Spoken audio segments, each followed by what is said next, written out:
रात्रीचे 11:30 वाजले होते. घरातले सगळे झोपले होते. फक्त गॅलरीत उभी असलेली सीता आणि तिच्यासमोर उभी असलेली अनिता.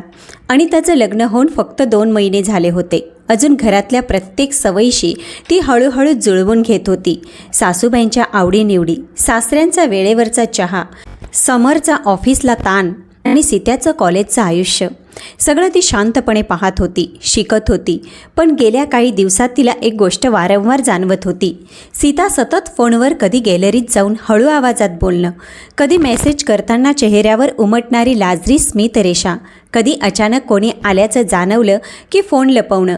अनिताला सुरुवातीला वाटलं कॉलेजची मुलगी आहे, मित्रमैत्रिणी असतील. पण एके दिवशी दुपारी तिने सीताला रडताना पाहिलं. डोळे लाल, हातात फोन घट्ट पकडलेला. काय झालं सीता? अनिताने अलगद विचारलं. काही नाही वहिनी, असंच, ती टाळून गेली. पण त्या रात्री त्या एका वाक्याने सगळं बदललं. त्या दिवशी संध्याकाळी घरात जेवताना सासूबाई म्हणाल्या, सीता, उद्या तुझ्या मावशीकडे जाऊन या. एक मुलगा आहे तुझ्यासाठी पाहायला. सीताच्या हातातला घास थांबला. आई, अजून माझं शिक्षण पूर्ण व्हायचं आहे. शिक्षण किती करायचं? चांगलं घर आहे, जातपात आपल्यासारखीच, मुलगा नोकरीला आहे. अनिताने सीताकडे पाहिलं. तिच्या चेहऱ्यावरची घाबरलेली छटा स्पष्ट दिसत होती. त्या रात्री जेवणानंतर सीता सरळ आपल्या खोलीत गेली. थोड्या वेळाने अनिताला गॅलरीत कुजबूज ऐकू आली. मी काहीतरी करते, पण आईला कळलं तर सगळं संपेल. नाही नाही, तू असं काही करू नकोस. अनिता काही क्षण थांबली, मग शांतपणे गॅलरीत आली. सीता दचकली. फोन कट झाला. कोणाशी बोलत होतीस? कोणी नाही. सीता, मी तुझी वहिनी आहे, शत्रू नाही. काही क्षण शांतता, मग अचानक सीताच्या डोळ्यातून अश्रू वाहू लागले. गुपित उलगडलं. वहिनी, माझं कोणावर तरी प्रेम आहे. अनिता काही क्षण स्तब्ध झाली. कोण आहे तो? आमच्या कॉलेजमध्ये आहे, नाव आरव. खूप चांगला आहे, माझी खूप काळजी घेतो. घरच्यांना माहीत आहे? सीताने जोरात मान नकारार्थी हलवली. का? तो दुसऱ्या जातीचा आहे. हे ऐकताच अनिताच्या मनात धस्स झालं. या घरात जातपात, समाज, प्रतिष्ठा या सगळ्या गोष्टींचं किती मोठं महत्त्व आहे हे तिला लग्नानंतर चांगलंच समजलं होतं. आईबाबांना कळलं तर ते मला कधीच स्वीकारणार नाहीत. मला त्याच्याशी लग्न करायचं आहे, पण भीती वाटते. अनिता शांतपणे ऐकत होती. वहिनी, तुम्ही मला मदत कराल ना? तुम्ही आईला सांगू शकता की मला अजून वेळ हवा आहे? तुम्हीच मला समजून घेऊ शकता. अनिताचं मन 2 भागात विभागलं होतं. एक बाजू म्हणत होती घरच्यांना सांगावं, हे गुपित ठेवलं तर पुढे मोठं संकट येईन. दुसरी बाजू म्हणत होती ही मुलगी घाबरली आहे, तिचं प्रेम खरं असेल तर? सीता, प्रेम चुकीचं नाही, पण लपवणं चुकीचं आहे. एक ना एक दिवस सगळं सांगावंच लागेल. नाही वहिनी, कुणी कुणाला काही सांगितलं तर मी जिवंत राहणार नाही. त्या शब्दात भीती नव्हती, ती हताशता होती. मी तुम्हाला शपथ देते, तुम्ही जर कुणाला सांगितलं तर मी काहीतरी करून टाकेन. अनिताचं हृदय धडधडू लागलं. असं काही बोलू नकोस, माझं सगळं आयुष्य संपेल. आई मला घराबाहेर काढेल, बाबा बोलणं बंद करतील, समर दादा माझ्यावर हात उचलेल. मला फक्त थोडा वेळ हवा आहे. किती वेळ? मी त्याच्याशी बोलून ठरवते. तो लवकरच घरच्यांना भेटायला तयार होईल, पण आत्ता नाही. कृपया मला वाचवा. अनिता तिच्याकडे पाहत राहिली. एक तरुण मुलगी, प्रेमात पडलेली, घाबरलेली. ठीक आहे, ती हळू आवाजात म्हणाली. मी कुणाला काही सांगणार नाही, पण तू काही चुकीचं पाऊल उचलणार नाहीस हे वचन देते. दोघींनी एकमेकींचे हात घट्ट धरले. त्या क्षणी अनिताला वाटलं तिने योग्य केलं. तिला काही माहीत, हीच तिची सर्वात मोठी चूक ठरणार आहे. दुसऱ्या दिवशी सकाळी घरात सगळं नेहमीसारखं होतं. सासूबाई देवापुढे बसून आरती करत होत्या. सासरे पेपर वाचत होते. समर ऑफिससाठी तयार होत होता. अनिता मात्र अस्वस्थ होती. तिने ठरवलं आज रात्री पुन्हा सीताशी शांतपणे बोलायचं. तिला समजवायचं की पळून जाणं हा पर्याय नाही. घरच्यांना सगळ्यांना सांग. पण सीताचा वावर वेगळाच दिसत होता. ती सतत फोनकडे पाहत होती. कधी अचानक हसत होती, कधी गंभीर होत होती. काय झालं? अनिताने विचारलं. काही नाही वहिनी, सगळं ठीक आहे. तुला खात्री आहे ना? हो. त्या होमध्ये काहीतरी दडलेलं होतं. त्या रात्री सगळे झोपले. अनिताला झोप लागत नव्हती. ती सीताचे शब्द आठवत होती. तू जर कोणाला सांगितलं तर मी जिवंत राहणार नाही. अचानक तिला हलकासा दरवाजा बंद होण्याचा आवाज आला. त्यांच्या खोलीकडे गेली. सीताची खोली अर्धवट उघडी होती. आत गेली, खोली रिकामी, कपाट उघडं, काही कपडे गायब. अनिताच्या पायाखालची जमीन सरकली. सीता, ती हळू आवाजात म्हणाली. उत्तर नाही. टेबलावर एक कागद ठेवलेला होता. तिने थरथरत्या हाताने तो उचलला. तिने त्यात काहीतरी लिहिलं होतं. आई बाबा, मी माझ्या मनाने घर सोडून जात आहे. मला माझं आयुष्य माझ्या मर्जीने जगायचं आहे. वहिनीला सगळं माहीत होतं. त्यांनी मला थांबवलं नाही. कृपया त्यांना दोष देऊ नका. त्यांनी मला साथ दिली. अनिताच्या डोळ्यांसमोर अंधार पसरला. कृपया त्यांना दोष देऊ नका. पण शब्दाचा अर्थ उलटाच होणार होता. ती काही क्षण स्तब्ध उभी राहिली. मग धावत जाऊन समरला उठवलं. समर, सीता खोलीत नाही आहे. काय? सगळं घर जागं झालं. सासूबाईंचा आवाज थरथरत होता. कुठे गेली माझी मुलगी? सासऱ्यांनी चिठ्ठी हातात घेतली. त्यांच्या नजरा अनितावर खेळल्या. तुला माहीत होतं? अनिताचा आवाज फुटला. मला 2 दिवसापूर्वी समजलं. मी सांगणार होते, पण सीताने मला शपथ घातली होती. म्हणजे खरंच तुला माहीत होतं? सासूबाई ओरडल्या. नाही आई, मी. समरने तिच्याकडे पाहिलं. त्या नजरेत अविश्वास होता. तू मला एक शब्दही सांगितलं नाहीस? तिने मला शपथ दिली होती. मी जर सांगितलं असतं तर ती तिचं आयुष्य संपवेन अशी.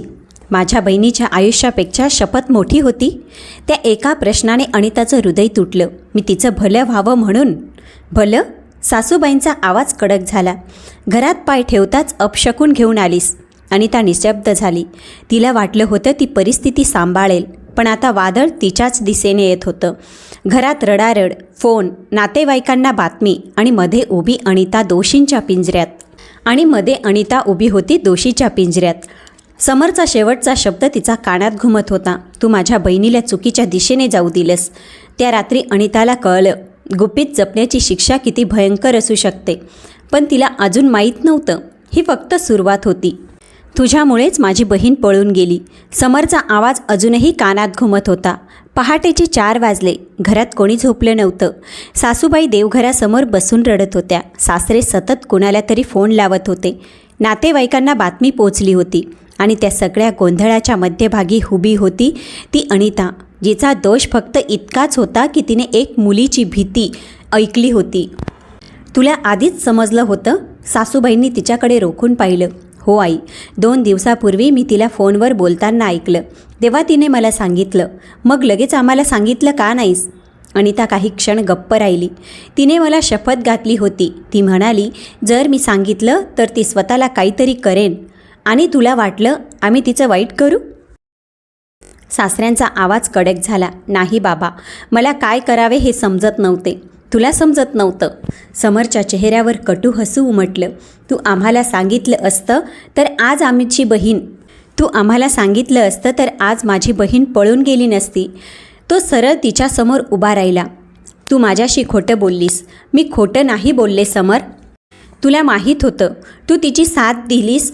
कदाचित तूच तिला पळून जायला सांगितलं असेल. त्या आरोपाने अनिताच्या पायाखालची जमीन सरकली. काय बोलताय तुम्ही? मी असं का करेन? कारण तू बाहेरची आहेस. सासूबाईंचे शब्द सुरीसारखे होते. या घराशी तुझं नातं 2 महिन्याचं आहे, पण माझ्या मुलीशी माझं नातं जन्माचं आहे. अनिताच्या डोळ्यात पाणी आलं, पण तिने रडायचं नाही ठरवलं. आई, मी तुमच्यासारखंच या घराला मानते. मग सिद्ध कर. सासऱ्यांनी कठोरपणे सांगितलं. सीता कुठे आहे ते शोध. सकाळपर्यंत नातेवाईक घरात जमा झाले.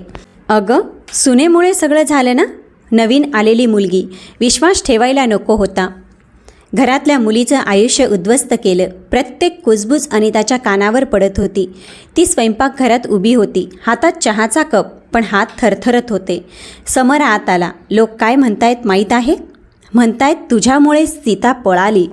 लोक काय म्हणतात ते सोडा. तुम्ही काय मानता ते सांगा. समर काही क्षण शांत राहिला. मला माहीत नाही काय मानायचं. माझ्यावर विश्वास आहे का? तो तिच्या डोळ्यात पाहू शकला नाही. आत्ता नाही. त्या 2 शब्दांनी अनिताचं हृदय तुटलं. ती आपल्या खोलीत आली. कपाट उघडलं. लग्नाचे फोटो हातात घेतले. समरच्या चेहऱ्यावरचं प्रेम, तिच्या डोळ्यातली आशा. तू माझ्यावर नेहमी विश्वास ठेवशील ना? तिने लग्नाच्या रात्री विचारलं होतं. नेहमी, त्याने हसत उत्तर दिलं होतं. आज तोच विश्वास कोसळला होता. संध्याकाळी अनिताने ठरवलं, एकदा शांतपणे सगळ्यांसमोर बोलायचं. ती हॉलमध्ये आली. आई, बाबा, मला काही सांगायचं आहे. सगळे तिच्याकडे वळले. मला त्या रात्री सीताचं गुपित कळलं. मी तिला समजावलं. मी तिला सांगितलं की घरच्यांना सांग, पण तिने मला शपथ दिली. मला भीती वाटली की ती स्वतः काही करेल, म्हणून मी शांत राहिले. पण मी तिच्या पळून जाण्याला कधीच साथ दिली नाही. सासूबाई उठल्या. मग चिठ्ठीत तुझं नाव का आहे? ती घाबरलेली होती. कदाचित तिने. बस. सासऱ्यांनी हात वर केला. आम्हाला सबबी नकोत. समरने थंड आवाजात विचारलं. जर तू निर्दोष आहे तर सीता तुझं नाव का घेते? तू तिची साथ दिलीस. ह्या प्रश्नाचं तिच्याकडे उत्तर नव्हतं. दुसऱ्या दिवशी दुपारी अचानक सासऱ्यांनी कठोर आवाजात सांगितलं, अनिता, तू काही दिवस माहेरी जा. काही दिवस? तिच्या आवाजात आशा होती. जोपर्यंत सीता परत येत नाही. आम्ही तिला शोधत आहोत. पोलीस कंप्लेंट केलेली आहे. म्हणजे? सासूबाईंचा आवाज कठोर झाला. आम्हाला तुझ्यावर विश्वास नाही. घरात राहून आमचा त्रास वाढवू नकोस. समर शांत उभा होता. समर? ती त्याच्याकडे वळली. तू काही बोलणार नाहीस? तो काही क्षण गप्प राहिला. आता परिस्थिती तशी आहे. तू काही दिवस जा. तुला खरंच वाटतं मी दोषी आहे? तो उत्तर देऊ शकला नाही. तेच तिच्यासाठी उत्तर होतं. अनिताने आपली बॅग भरली. लग्नात आणलेले कपडे, काही फोटो, काही पुस्तके. ती दाराशी आली. सासूबाईंचे शब्द अजूनही कानात घुमत होते. घरात पाय ठेवताच अपशकुन आणलंस. ती दार ओलांडत होती. तेच दार जिथून ती सून म्हणून आली होती. आज ती दोषी म्हणून निघत आहे. समर दाराशी उभा होता. काळजी घे एवढंच म्हणाला. ती हसली, पण ते हसू तुटलेलं होतं. तूही. माहेरी पोचल्यावर आईने तिला मिठी मारली. काय झालं ग? अनिता रडू लागली. सगळं ऐकल्यावर वडील शांतपणे म्हणाले, मुली, लग्न झालेल्या मुलीने सासर सांभाळायचं असतं. काही दिवस इथे राहा, पण काहीही झालं तरी परत जायचं. बाबा, मी काय चूक केली? ते तू आणि तुझं नशीब जाणव. या उत्तराने तिचं मन आणखीनच तुटलं. त्या रात्री ती खिडकीजवळ बसली होती. फोन हातात होता. समरचा नंबर समोर होता. तिने कॉल लावला. रिंग वाजली. त्याने उचलला. हां समर, एकदा तरी माझ्यावर विश्वास ठेव. दुसऱ्या टोकाला काही क्षण शांतता. आता मला काही बोलायचं नाही. कॉल कट झाला. अनिताने डोळे मिटले. तिला समजलं तिची लढाई आता एकटीची आहे. घरात तिच्याबद्दल चर्चा सुरूच होती. समाजात कुजबूज सुरू होती. नवरा दूर गेला होता आणि सीता? तिला पोलीस आणि नातेवाईक सगळे शोधत होते. पण ती कुठे आहे, कशी आहे, कोणालाच माहीत नव्हतं. पण एक गोष्ट नक्की होती. अनिताच्या आयुष्यावर आरोपांची सावली कायमची उमटली होती. पावसाळ्याचे दिवस, ढग दाटून आलेले, आभाळ जड, अगदी त्या घरासारखंच जिथे सीता नसल्याची पोकळी आणि अनिताच्या नावावर ठेवलेला दोष, दोन्हीही दररोज जड होत होते. घरात आता शांतता नव्हती, तणाव होता. सासूबाई दररोज देवापुढे बसून प्रार्थना करत, माझी मुलगी सुखरूप असू दे. सासरे बाहेरच्या लोकांना तोंड देत होते आणि समर, तो आतून तुटत जात होता. अनिता गेल्यापासून घर रिकामं वाटू लागलं होतं. तिच्या पावलांचा आवाज, सकाळचा चहा, तिचं हसणं, सगळं जणू एखाद्या आठवणीत बंद झालं. पण त्याने स्वतःलाच कठोर बनवलं होतं. तिनेच हे सगळं केलं. तो स्वतःलाच पटवून देत होता. दूर शहराच्या दुसऱ्या टोकाला एका छोट्याशा भाड्याच्या खोलीत सीता खिडकीत बसली होती. तिच्यासमोर आरव उभा होता. तू इतकी टेन्शन का घेतेस? तो चिडून म्हणाला. माझ्या घरच्यांनी मला सोडलं असेल आता, पण मला तुझ्यावर विश्वास आहे. आरवने नजर चुकवली. विश्वास ठेव, पण सध्या लग्नाचं बोलू नकोस. माझी नोकरी अजून पक्की नाही. पण तूच म्हणाला होतास ना, आपण लगेच लग्न करू? हो, पण परिस्थिती बदलते. त्या शब्दांनी सीताच्या मनात भेग पडली. तिने त्याच्या फोनकडे पाहिलं. तो सतत कोणाशी तरी मेसेज करत होता. कोण आहे? ऑफिसचं काम आहे. सीताला काहीतरी बरोबर वाटत नव्हतं. त्या रात्री समर एकटाच गॅलरीत उभा होता. पाऊस कोसळत होता. त्याला अनिताचा आवाज आठवत होता. माझ्यावर विश्वास आहे का? त्याने डोळे मिटले. मी खरंच तिच्यावर अन्याय केला का? पण लगेच त्याच्या मनात सीताची चिठ्ठी चमकली. वहिनीला सगळं माहिती होतं. तो पुन्हा कठोर झाला. काही दिवसांनी सीताने ठरवलं आरवचा फोन तपासायचा. तो बाथरूममध्ये असताना तिने फोन हातात घेतला. स्क्रीनवर एक मेसेज चमकत होता. मी तुला खूप मिस करते नेहा. सीताच्या हातातून फोन जवळजवळ पडला. तिने चॅट उघडली. फोटो, हसरे इमोजी, भेटण्याच्या योजना. ही कोण? सीता थरथरत विचारते. आरव बाहेर येतो. तू माझा फोन का पाहिलास? ही नेहा कोण? तो काही क्षण गप्प राहतो, मग हसतो. अगं तूच एकटी आहेस असं तुला वाटतं का? तू घर सोडून आलीस, पण मी अजून आयुष्यभराचं वचन दिलं नाही. सीताच्या पायाखालची जमीन सरकली. म्हणजे तू इथे आलीस ते तुझा निर्णय होता. मी तुला जबरदस्ती केली नाही. तू म्हणाला होतास आपण लग्न करू. हो, पण आता नाही. आता कदाचित कधीच नाही. त्या एका वाक्याने तिचं स्वप्न चक्काचूर झालं. त्या रात्री सीता रडत बसली. तिला अनिताचा चेहरा आठवला. घरच्यांना सांग, पळून जाऊ नकोस. तीच अनिता जिच्यावर तिने दोष टाकला होता. मी काय केलं? ती स्वतःशी पुटपुटली. दुसऱ्या दिवशी सकाळी आरवने स्पष्ट सांगितलं, तुला जायचं असेल तर जा. माझ्याकडे तुला ठेवण्याची जबाबदारी नाही. सीता एकटी रस्त्यावर उभी राहिली. घर आठवलं. आईची मिठी, दादाचा आधार आणि वहिनीचा शांत चेहरा. ती बसने परत निघाली.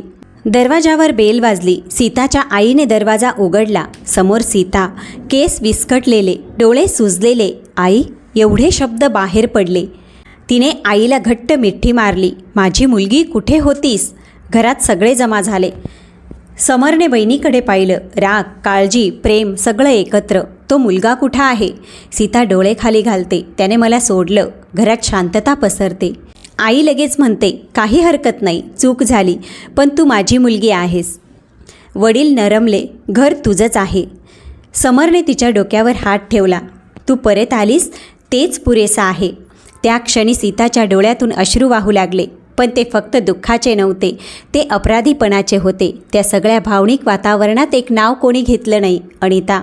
ती अजूनही माहेरी होती. तिला बातमी शेजारच्यांकडून मिळाली. अगं तुझी नणंद परत आली आहे म्हणे. अनिताचं हृदय धडधडलं. परत आली? हो, घरच्यांनी तिला माफ केलं म्हणे. अनिता काही क्षण शांत राहिली. मला कोणी सांगितलं नाही?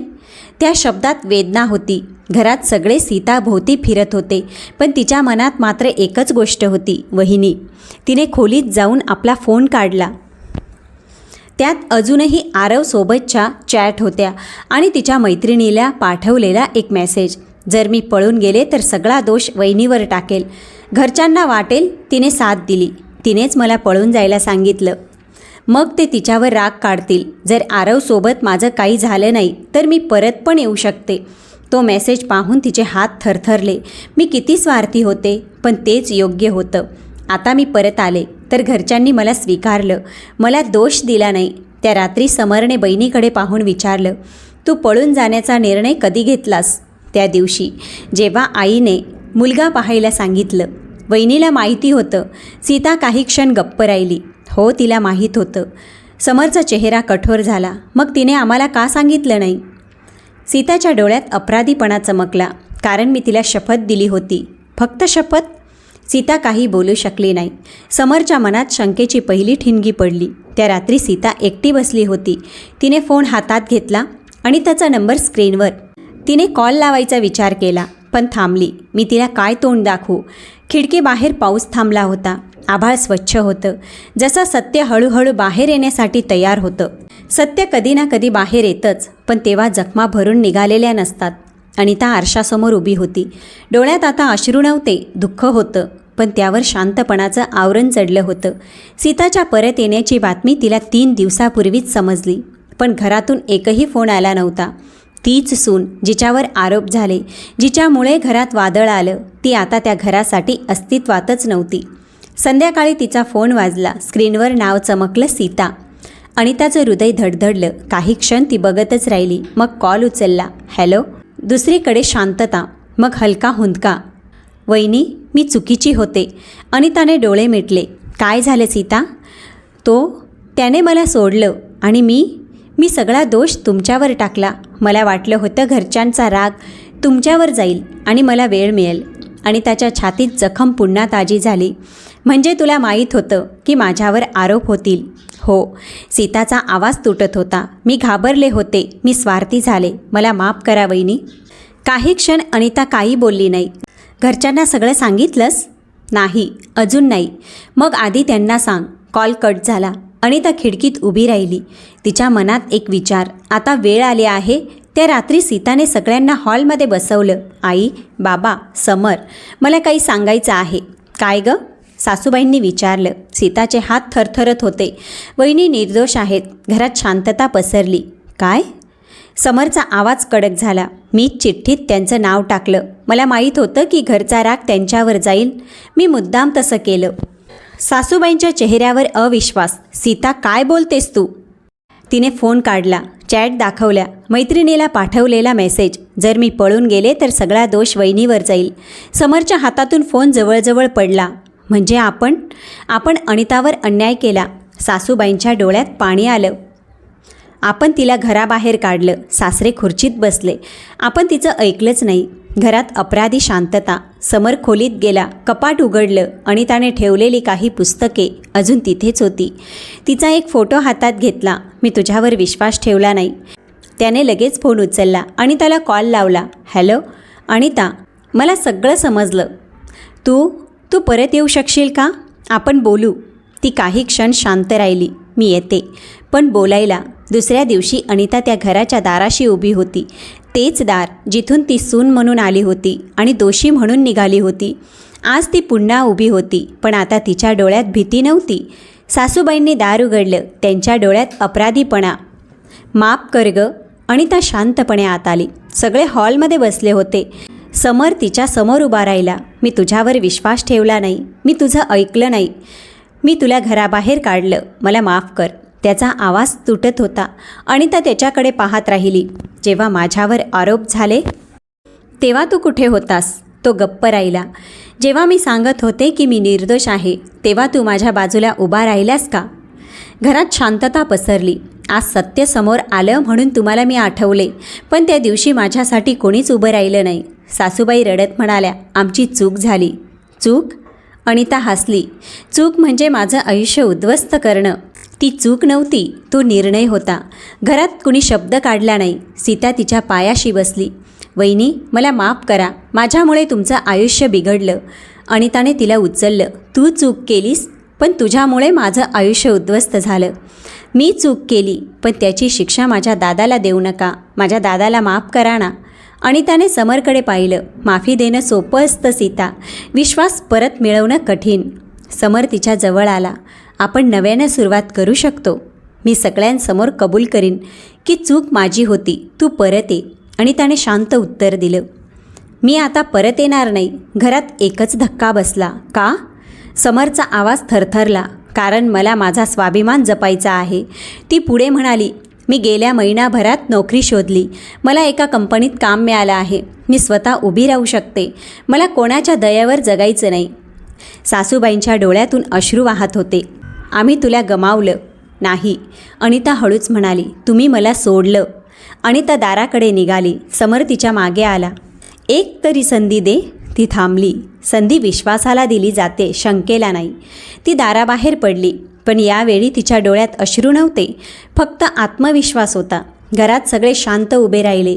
त्यांना त्या दिवशी समजलं, सत्य उशिरा आलं तरी त्याची किंमत मोठी असते. आणि कधी कधी माफी मिळते, पण नातं नाही. रस्त्यावर चालताना अनिताने आकाशाकडे पाहिलं. तिच्या आयुष्यातील काळे ढग दूर झाले होते, पण तिने स्वतःसाठी जगण्याचा निर्णय घेतला. प्रेक्षक मित्रांनो, ह्या कथेतून आपल्याला एकच शिकायला मिळतं. विश्वास तुटला की नातं फक्त नावापुरतं राहतं. आजची कथा तुम्हाला कशी वाटली कॉमेंटमध्ये नक्की सांगा. आवडली असेल तर व्हिडिओला लाईक, चॅनलला सबस्क्राईब करा. चला तर भेटूया पुढच्या कथेसोबत.